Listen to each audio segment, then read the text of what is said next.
ಯಾವತ್ತು ಕೂಡ ನಾವು ಹೋರಾಟಗಳ ಮೇಲೆ ಮೇಲೆ ರಾಜಕಾರಣ ಮಾಡ್ಕೊಂತ ಬಂದ್ವಿ. ಹೋರಾಟ ಬಿಟ್ಟು ಯಾವತ್ತು ಕೂಡ ಬಂದಿದ್ದಲ್ರಿ. ಆ ರೀತಿ ಅವ್ರು ಫೈರ್ ಮಾಡ್ಕೊಂಡು ಹೋಗ್ತಾ ಇದ್ರಿಗಿನ ನಾವ್ ಏನ್ ಮಾಡಕ್ಕಾಗುತ್ತೆ? ಅಷ್ಟೊತ್ತೊಳಗಡೆ ಏನು ಏನಂತ ಎಲ್ಲ ಕಾರ್ಯಕರ್ತರು ಎಲ್ಲ ಕೂಡ ಒಂದ್ ಕಡೆ ಸೇರ್ಕೊಂಡಂತ ಟೈಮಲ್ಲಿ ಕೂಡ ಜನಾರ್ದನ್ ರೆಡ್ಡಿ ಅವರು ಕೂಡ ಮುಂಚೆಯಿಂದ ಕೂಡ ಹೇಳ್ಕೊಂತ ಇದಾರ. ಮುಂಚೆಯಿಂದ ಕೂಡ ಏನ್ ಹೇಳ್ತಾ ಇದಾರೆ, ಯಾವತ್ತು ಕೂಡ ನಾವು ಶಾಂತಿಯನ್ನು ಕಾಪಾಡಬೇಕು, ಸಂವಿಧಾನವನ್ನು ಬಿಟ್ಟು ನಾವು ಹೋಗಬಾರದು, ಕಾನೂನನ್ನು ಬಿಟ್ಟು ಹೋಗಬಾರ್ದು ಅನ್ನಂತ ಮಾತು ಜನಾರ್ದನ್ ರೆಡ್ಡಿ ಅವರು ಅಲ್ಲಿ ಜಗಳ ಪ್ರಾರಂಭ ಆದಂತ ಹೇಳ್ತಾ ಇದಾರ. ಹೇಳಂತ ಟೈಮಲ್ಲಿ ಅಷ್ಟೊಳಗಡೆ ನಮಗೆ ಗೊತ್ತಾಯ್ತು ಯಾರು ಈ ರಾಜಶೇಖರ್ ಅನ್ನಂತ ಹುಡುಗ ಡೆತ್ ಆಗಿದೆ, ರಾಜಶೇಖರ್ ರೆಡ್ಡಿ ಅನ್ನಂತ ಹುಡುಗ ಡೆತ್ ಆಗಿದ್ದಾನೆ ಅಂತೇಳಿ. ನಾನು ಒಂದು ಕೇಳ್ತೀನಿ, ನನಗೆ ಮಾಧ್ಯಮದ ಸ್ನೇಹಿತರು ಕೇಳಿದಂತ ಟೈಮಲ್ಲಿ ಸತ್ಯವನ್ನು ಯಾರು ಮುಚ್ಚಿಡಕ್ಕಾಗಲ್ಲ, ಪ್ರಾಮಾಣಿಕವಾಗಿ ಹೇಳ್ತೇನೆ. ನಾನು ಬಹಳ ಧರ್ಮಕ್ಕೆ, ಸತ್ಯಕ್ಕೆ, ನಂತರ ಸಂವಿಧಾನಕ್ಕೆ, ಕಾನೂನಿಗೆ ಗೌರವ ಕೊಡಂತ ಮನುಷ್ಯ ನಾನು. ನನ್ನ 30 ವರ್ಷ ರಾಜಕಾರಣದಲ್ಲಿ ಯಾವ್ದು ಕೂಡ ಕೆಟ್ಟ ಕೆಲಸ ಮಾಡಕ್ ಹೋಗಲ್ಲ. ಕೆಟ್ಟ ಕೆಲಸ ಮಾಡಿದ್ದೀನಿ ಅವತ್ತು ರಾಜಕಾರಣನೇ ಬಿಡ್ತೀನಿ, ಅಲ್ಲಿ ಕೆಟ್ಟ ಕೆಲಸ ಮಾಡಕ್ ಹೋಗಲ್ಲ. ಯಾರನ್ನ ಹತ್ಯೆ ಮಾಡಿ ರಾಜಕಾರಣ ಮಾಡ್ತೀನಿ ಅಂದ್ರೆ ಆ ರೀತಿ ರಾಜಕಾರಣ ಮಾಡಕ್ ಹೋಗಲ್ಲ. ಯಾವತ್ತಿದ್ರು ಶಾಂತಿಯುತವಾದಂತ ಊರು ನಮ್ಮ ಊರನ್ನಂತ ಶಾಂತಿಯುತವಾದಂತ ಊರು. ಆ ಊರಿನಲ್ಲಿ ಈ ರೀತಿ ಒಬ್ಬ ವ್ಯಕ್ತಿಗಳು, ಶಾಸಕರು ಎಲ್ಲರಿಗೂ ಸೇರಿಕೊಂಡು, ಶಾಸಕರು ಸಂವಿಧಾನವನ್ನು ಕಾಪಾಡಬೇಕಾದಂತ ವ್ಯಕ್ತಿಗಳೇ ಈ ರೀತಿ ದೌರ್ಜನ್ಯಗಳನ್ನ ಮಾಡಿ, ಈ ರೀತಿ ಕೇವಲ ಅವರು ದೌರ್ಜನ್ಯ ನಮ್ ನಡೀತತೆ, ನಮ್ಮ ಸರ್ಕಾರ ಇದೆ ಅಂದೇಳಿ ಆ ಫೈರಿಂಗ್ಗಳನ್ನು ಮಾಡೋದಂತ ಕೆಲಸ ಏನಿದೆನೋ ಬಹಳ ಸ್ಪಷ್ಟವಾಗಿ ನಾನು ಹೇಳಿದ್ದೀನಿ. ದಯವಿಟ್ಟು ಇದರಲ್ಲಿ ಎಂತ ಪರಿಸ್ಥಿತಿಯಲ್ಲಿ ಕೂಡ ಯಾವುದೇ ರಾಜಕಾರಣ ಆ ಕಡೆ ಇದೆ ಈ ಕಡೆ ಇದೆ ಅಂತದ್ದು ಯಾವುದೂ ಇಲ್ಲ. ನಾನು ಕ್ಲಾರಿಟಿ ಆಗಿ ಹೇಳಿದ್ದೀನಿ.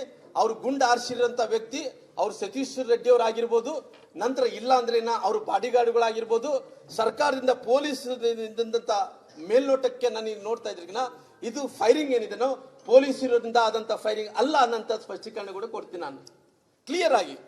ಇದು ಖಾಸಗಿ ವ್ಯಕ್ತಿಗಳಿಂದನೇ ಫೈರ್ ಆಗಿರುವಂತದ್ದು.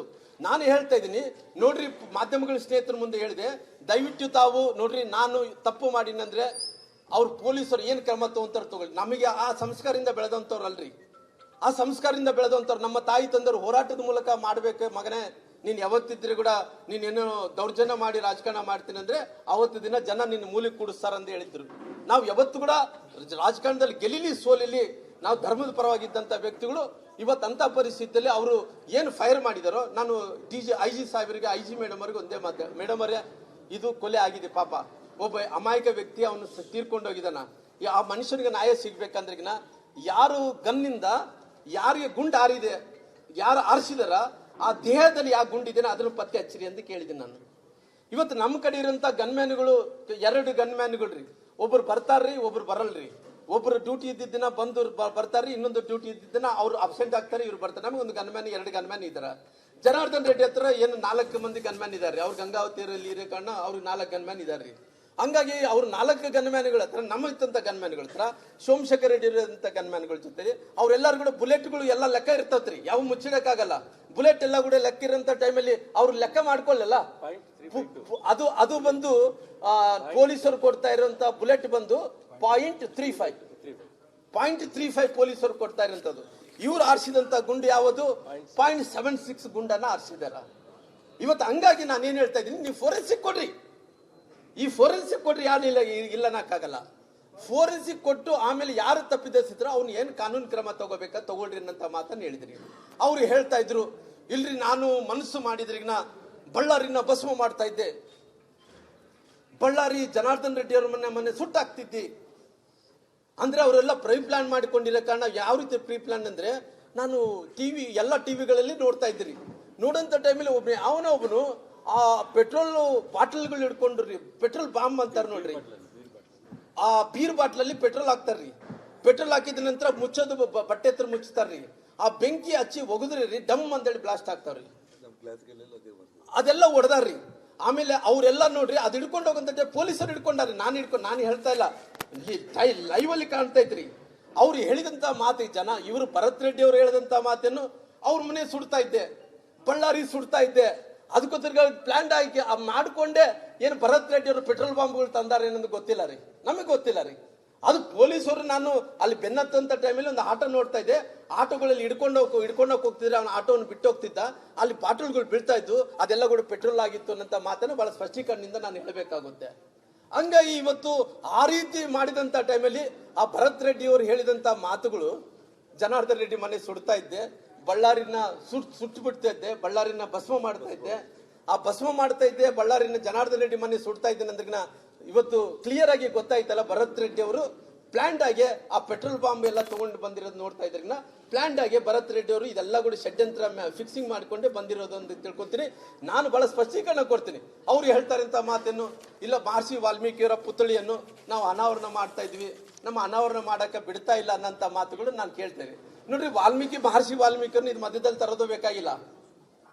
ಮಹರ್ಷಿ ವಾಲ್ಮೀಕಿಯವರ ಪುತ್ಥಳಿ ಇಡೀ ರಾಜ್ಯದಲ್ಲಿ ಆಗ್ತಾ ಇದಾವ, ಬಳ್ಳಾರಿಯಲ್ಲಿ ಕೂಡ ಆಗ್ತಾ ಇದಾವ. ನಮಗೆ ಅವಕಾಶ ಇದ್ದಂತ ಟೈಮಲ್ಲಿ ನಾವು ಹೋಗ್ತಿರ್ತೀವಿ, ಬರ್ತಿರ್ತೀವಿ. ಆ ರೀತಿ ಮಹರ್ಷಿ ವಾಲ್ಮೀಕಿಯನ್ನ ನಿಮ್ಮ ಜಗಳದಲ್ಲಿ ಯಾಕೆ ತರ್ತಿರ್ರಿ? ಒಂದು ಜಾತಿನ ಎದಕ್ಕೋಸ್ಕರ ತರ್ತಿರ್ರಿ? ಸಂಬಂಧ ಇಲ್ಲ ರೀ, ಮಹರ್ಷಿ ವಾಲ್ಮೀಕಿಯರಿಗೆ ಸಂಬಂಧ ಇಲ್ಲ. ಆ ಇನಾಗ್ರೇಷನ್ ನಾವು ಮಾಡೇ ಮಾಡ್ತೀವಿ ಅಂದ್ರೆ ನಾವು ತಡೆಯಕ್ಕಾಗುತ್ತೆ ಅಂದ್ರೆ ಮಹರ್ಷಿ ವಾಲ್ಮೀಕಿಯವ್ರ ದೇವ್ರಿ, ಅವ್ರ ಮೂರ್ತಿಯನ್ನು ಪ್ರತಿಷ್ಠಾಪನೆ ಮಾಡೋ ಸಲ ಯಾರು ನಿಲ್ಸಕ್ ಆಗುತ್ತೇನ್ರಿ? ಆ ರೀತಿ ಆಗುತ್ತೇನಾ? ಯಾರ ಕೈಲಿ ಆಗಲ್ಲ ರೀ. ನಾವು ಕೂಡ ಬರ್ತೀವಿ, ಬೇಕಾದ್ರೆ ನಾವು ಕೂಡ ಕರೀಲಿದ್ರೆ ಕೂಡ ಬೇಕಾದ್ರೆ ಮಹರ್ಷಿ ವಾಲ್ಮೀಕಿಯವ್ರ ಪುತ್ಥಳಿ ಅನಾವರಣ ಮಾಡಿ ನಾವು ಕೂಡ ಇರ್ತೀವ್ರಿ. ಅದನ್ನ ನೀವು ರಾಜಕೀಯ ಬಣ್ಣಕ್ಕೋಸ್ಕರವಾಗಿ, ನಿಮ್ಮ ಸ್ವಾರ್ಥಕ್ಕೋಸ್ಕರವಾಗಿ ಈ ರೀತಿ ಮಹರ್ಷಿ ವಾಲ್ಮೀಕಿಯವ್ರ ಪುತ್ಥಳಿ ಮಾಡೋ ಸಲುವಾಗಿ ಅವರು ನಮಗೆ ಅನಾವರಣ ಮಾಡಕ್ಕೆ ಬಿಡ್ತಾ ಇಲ್ಲ, ಬಳ್ಳಾರಿ ಅಭಿವೃದ್ಧಿ ಮಾಡಕ್ಕೆ ಬಿಡ್ತಾ ಇಲ್ಲ. ಇದು ಯಾವ ಮಾತ್ರಿ ರೀ? ಯಾವ್ದು ಕೂಡ ಶಾಶ್ವತ ಅಲ್ರಿ. ರಾಜಕಾರಣ ನಿಂತ ನೀರಲ್ಲ, ಅದು ಹರಿಯಂತ ನೀರು. ಈ MLA ಇವತ್ತು ನಾನು ಇರ್ತೀನಿ, ಇನ್ನೊಬ್ರು ಇರ್ತಾರ, ಇವತ್ತು ಅವ್ರು ಇರ್ತಾರ, ಇನ್ನೊಬ್ರು ಆಗ್ತಾರ. ಇದು ನಿರಂತರವಾಗಿ ಆಗ್ತಾರಂತ ಪ್ರಕ್ರಿಯೆಯಲ್ಲಿ ಯಾವ್ದು ಕೂಡ ಇವತ್ತು ಈ ರಾಮ್ಲು ಇದ್ರೆ, BJP ಇದ್ರೆ ಇದಾಯ್ತಂದ್ರಿಗಿನ ಕಾಂಗ್ರೆಸ್ ಅವರು ಬಂದು ಇನ್ನೊಂದು ಮಾಡ್ತಾರ, ಇನ್ನೊಬ್ರು ಪಾರ್ಟಿ ಬಂದು ಇನ್ನೊಬ್ರು ಪಾರ್ಟಿ, ಯಾರೋ ಬಂದಂತವ್ರು ಮಾಡ್ಕೊಂತ ಹೋಗ್ತಾ ಇರ್ತಾರೆ. ನನಗೆ ನೋಡ್ರಿ, ನಾನು ಅವರು ಕಲ್ಚರ್ ಏನೇ ಇದ್ರು ಕೂಡ ಪರವಾಗಿಲ್ಲ, ಅವ್ರು ಏನೇ ಭಾಷೆಗಳನ್ನ ಬಳಸಿದ್ರು ಪರವಾಗಿಲ್ಲ. ನನ್ನ ಊರು ಏನಿದೆ ಶಾಂತಿಯುತವಾದಂತ ನಡಿಬೇಕು. ಶಾಂತಿಯುತವಾದಂತ ನಮ್ಮ ಊರು, ಶಾಂತಿಗೆ ಮುಂಚೆಯಿಂದ ಕೂಡ ನಾವು ಗೌರವ ಕೊಟ್ಟಂತವ್ರು, ಶಾಂತಿಯುತವಾಗಿ ರಾಜಕಾರಣ ಮಾಡ್ಕೊತ ಬಂದಂತವ್ರು. ಈ ರೀತಿ ಆದಂತ ಟೈಮಲ್ಲಿ ನಮ್ಮೆಲ್ಲರೂ ಕೂಡ ನೋವು ಆಗುತ್ತೆ. ಅಮಾಯಕ ಇವತ್ತು ಸತ್ತೋದ ಯಾರು ರೆಸ್ಪಾನ್ಸಿಬಿಲಿಟಿ? ಯಾರು ರೆಸ್ಪಾನ್ಸಿಬಿಲಿಟಿ ಹೇಳ್ರಲ್ಲ. ಅವ್ರು ಹೇಳ್ತಾರ ಸತ್ಯ ಹರಿಶ್ಚಂದ್ರು. ಏನು ಸತ್ಯ ಹರಿಶ್ಚಂದ್ರು ಅಂದ್ರಿಗಿನ ಇಲ್ಲ ರೀ, ನಮ್ಮ ಕಡೆಯಿಂದ ಫೈರಿಂಗ್ ಆಗಿಲ್ಲ, ಜನಾರ್ದನ್ ರೆಡ್ಡಿ ಅವರಿಗೆ ಅವ್ರ ಕಡೆಯಿಂದ ಫೈರಿಂಗ್ ಆಗಿದೆ ಅಂತ ಹೇಳ್ತಾ ಇದಾರೆ. ನಾನು ಹೇಳ್ತೀನಿ, ಸ್ವಾಮಿ ನಿಮ್ಮ ಮನೆಗೆ ಈ ಮನೆಗೆ 4 ಕಿಲೋಮೀಟರ್ ಇದೆ ಸ್ವಾಮಿ. ಅಲ್ಲೇ ಆ ಜನಾರ್ದನ್ ರೆಡ್ಡಿ ಅವ್ರ ಮನೆಯಲ್ಲಿ, ನಾರಾ ಭರತ್ ರೆಡ್ಡಿ ಅವ್ರ ಮನೆಯಲ್ಲಿ ಎತ್ತರಿಂದ ಸಂಬಂಧ, ಎಲ್ಲಿಂದ ಎಲ್ಲಿಗೆ ಸಂಬಂಧ? ಇದು ಎಲ್ಲಿಂದ ಎಲ್ಲಿಗೆ ಸಂಬಂಧ ಹೇಳ್ರಲ್ಲ, ಕ್ಲಾರಿಟಿ ಬೇಕಲ್ಲ. ನೀನ್ ಯಾಕೆ ಇಲ್ಲಿ ಬಂದಿಯಪ್ಪ? ನೀನ್ ಏನ್ ಸಂಬಂಧ ಹೇಳಪ್ಪ? ದೇವ್ರು ರೋಡಲ್ಲಿ ಅಂದ್ರೆ ಬ್ಯಾನರ್ ಕಟ್ಕೋಪ, ಯಾರು ಬೇಡ ಅಂತಾರ? ಯಾವ್ದು ಸಂಬಂಧ ಇಲ್ಲಪ್ಪ. ಮಹರ್ಷಿ ವಾಲ್ಮೀಕಿ ವಿಗ್ರಹವನ್ನು ಪ್ರತಿಷ್ಠಾಪನೆ ಮಾಡೋಕೆ ತೊಂದ್ರೆ ಇಲ್ಲ, ಎಲ್ಲರೂ ಕೂಡ ಸಹಕಾರ ಕೊಡ್ತೀವಿ. ನೀನ್ ಮಾಡಪ್ಪ, 3ನೇ ತಾರೀಕು ಮಾಡ್ಲೇಬೇಕಪ್ಪ, ಮಾಡಪ್ಪ, ನಾವೆಲ್ಲರೂ ಕೂಡ ಸಹಾಯ ಮಾಡ್ತೀವಿ. ಇದನ್ನ ನೀವು ಮಧ್ಯದಲ್ಲಿ ಮಹರ್ಷಿ ವಾಲ್ಮೀಕಿ ತಂದೋದು ಏನ್ ಸರಿ ಇದೆ? ನಿಮ್ಮ ಬ್ಯಾನರ್ ಏನುಗಳಿಂದ ಕಟ್ಟಿರಲ್ಲ, ಯಾರು ಬೇಡ ಅಂತಾರ? ನೀವು ಜಗಳ ಮಾಡ್ಬೇಕಂದ್ರೆ ಇಂಟೆನ್ಷನ್ ಆಗಿ ಬಂದು ರಾತ್ರಿ ಎಲ್ಲ ನೋಡ್ತೀನಿ ಸಿನಿಮಾಗಳ ತರ ಕಲ್ ತೂರಾಟ ಆಗ್ತಾರೆ. ಎಷ್ಟು ಕಲ್ ತೂರಾಟ ಆಗ್ತಾರೆ ಅಂದ್ರೆ, ನೀವು ಮಾಡಿ ಮೇಲೆ ನಿಂತಾರ, ಎಷ್ಟು ತೂರಾಟ ಬೇಕು ಅಷ್ಟು ತೂರಾಟ ಮಾಡ್ತಾರ. ನೀವು ಅಲ್ಲಿ SP ಸರ್ಕಲ್ ಇಂದ ಬಂದಂತ ಟೈಮ್ ಅವ್ರ ಹತ್ತತ್ರ 2,000 ಮಂದಿಕಿನ ಜಾಸ್ತಿ ಇದಾರ್ರಿ. 2,000 ಮಂದಿ ಬೀರ್ ಬಾಟ್ಲ್ಗಳಲ್ಲಿ ಕುಡ್ಕೊಂತ ಬರ್ತಾ ಇದ್ದಾರೆ. ಅವ್ರ ಕಲ್ಚರ್ ನೋಡಿಸ್ತೆ.